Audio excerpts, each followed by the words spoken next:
Willkommen im nächsten Part unserer Videoserie zu Plan for You. Wie vorher erwähnt, gründen wir jetzt gemeinsam ein Unternehmen und legen dazu eine neue Planung an. In diesem Register erfasst du alle Informationen zu deinem Unternehmen. Hier trägst du den Namen und den Gründungsort deines Unternehmens ein. Für die Planungserstellung ist es nun wichtig anzugeben, wann die Planung starten soll. Hierzu gibst du den Startmonat und das Startjahr an. In der nächsten Zeile kannst du eintragen, wer die Planung erstellt, also deinen Namen. Ebenfalls wichtig ist es anzugeben, in welcher Rechtsform und Gewinnermittlungsart du dein Unternehmen führen möchtest. Hier hast du 3 Auswahlmöglichkeiten.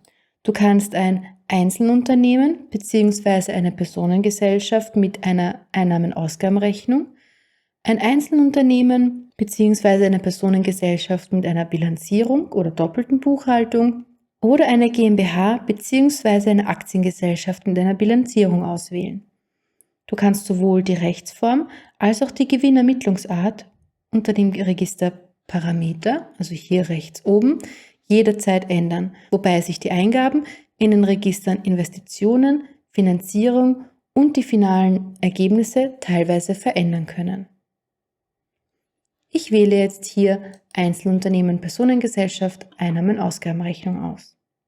Auf der rechten Seite kannst du deinen Elevator Pitch bzw. kleines Kurzkonzept verfassen, indem du das Kundenproblem, die Geschäftsidee, den Wettbewerb, das Team und die Finanzen beschreibst. Mit einem Klick auf den Bleistift öffnest du das jeweilige Fenster.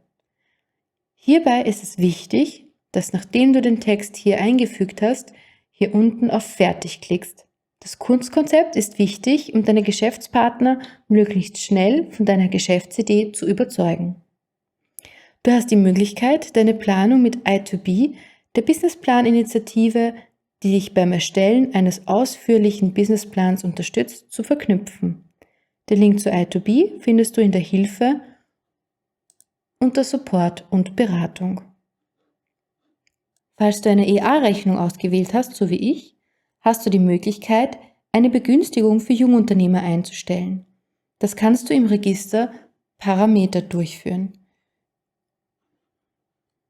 Jungunternehmer werden in den ersten 3 Jahren mit den Mindestbeiträgen zur Sozialversicherung eingestuft, da der Gewinn beim Start der unternehmerischen Tätigkeit noch nicht feststeht.